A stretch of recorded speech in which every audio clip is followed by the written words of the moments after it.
আলোচনা করব semester 1 class 11 West Bengal board.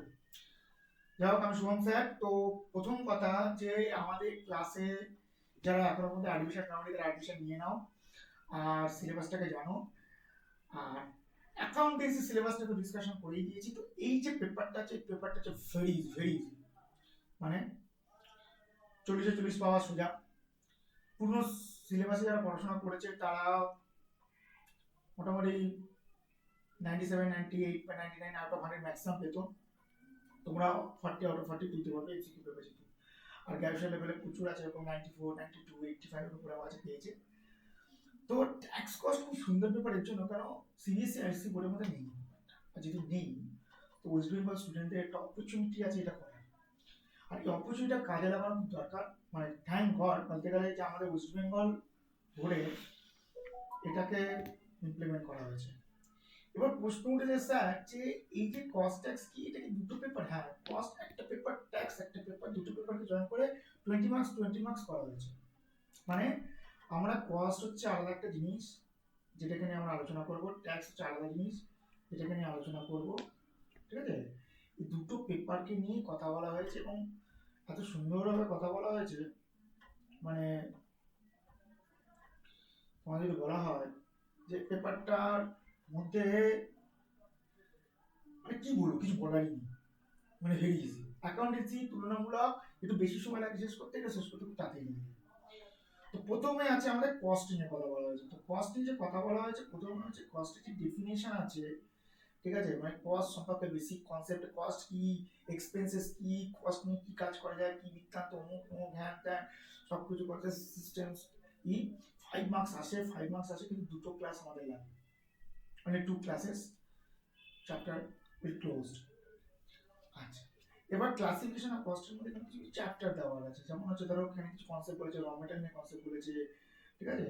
তোমাদের ওভারহেড নিয়ে কনসেপ্ট বলেছে, ফ্যাক্টরি কস্ট নিয়ে কনসেপ্ট বলেছে, তোমার variable cost, semi variable cost, ঠিক আছে, ফিক্সড কস্ট নিয়ে কথা বলেছে, আর কস্ট শিট নিয়ে কথা বলেছে। আমি তোমাদের একটা কথা বলবো, 15 মার্কস আসে, কিন্তু এখানে একটা চ্যাপ্টারই তোমাদের ভালো করে পড়তে হবে, কস্ট শিট। সত্যি কথা বলবো, ধরো কোনো জায়গায় বসে আছো, একটা ম্যানুফ্যাকচারিং হাব, ছোটখাটো দোকান, সে তোমাকে তাকে জিজ্ঞাসা করবে স্যার এখানে কত দাম হতে পারে ম্যাটেরিয়ালটা। সে সঙ্গে সঙ্গে দেখবে কাগজের মধ্যে টুকটুক করে লিখে দেয়।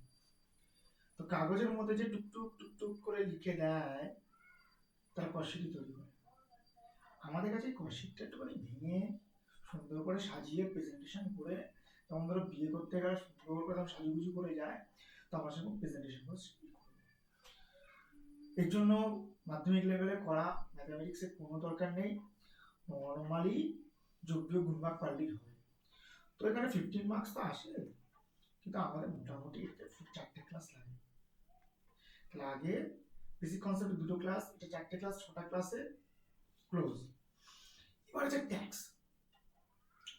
আমি স্টুডেন্টদের বলি যে দেখো, আমাকে এপ্রিল মাসে 1 তারিখে বলে হ্যাপি নিউ ইয়ার বলবে। ট্যাক্স যারা পড়ছো তারা আমার কাছে, তার কারণ হচ্ছে যে স্যার কস্ট ট্যাক্স যারা করছি, ট্যাক্সের যে পোর্শনটা হ্যাপি নিউ ইয়ার কেন বলি, কেন আমাদের বছর শুরু হয় এপ্রিল মাসে 1 তারিখ, মার্চ মাসে 31 তারিখ শেষ হয়। তো খুব সুন্দর জিনিস, আমাদের ট্যাক্সের হিস্ট্রি জানবো আমরা। আচ্ছা, কোন ট্যাক্স হিস্ট্রি জানবো? ইনকাম ট্যাক্সের। আমরা ইনকাম ট্যাক্স পড়বো, ইনডাইরেক্ট ট্যাক্স নয়। ট্যাক্স দুটো রকম হয়, ডাইরেক্ট ইনডাইরেক্ট। ডাইরেক্ট আমাদের ইনকাম ট্যাক্স পড়ি, জিএসটি আমাদের এইচএসএ দিয়েছে একটু পার্ট, খুব সুন্দর করেছে। মানে আমি কেন বলছি, তোমরা জানছো, তোমাদের নলেজ সব থেকে বেটার হবে, মানে যারা বেরিয়ে গেছে কমার্সে তার থেকে বেটার, তার কারণই এটা। তারপরে কিছু ডেফিনেশন আমরা জানবো, আমরা লটা কি করে তৈরি হয় সেটা দেখবো।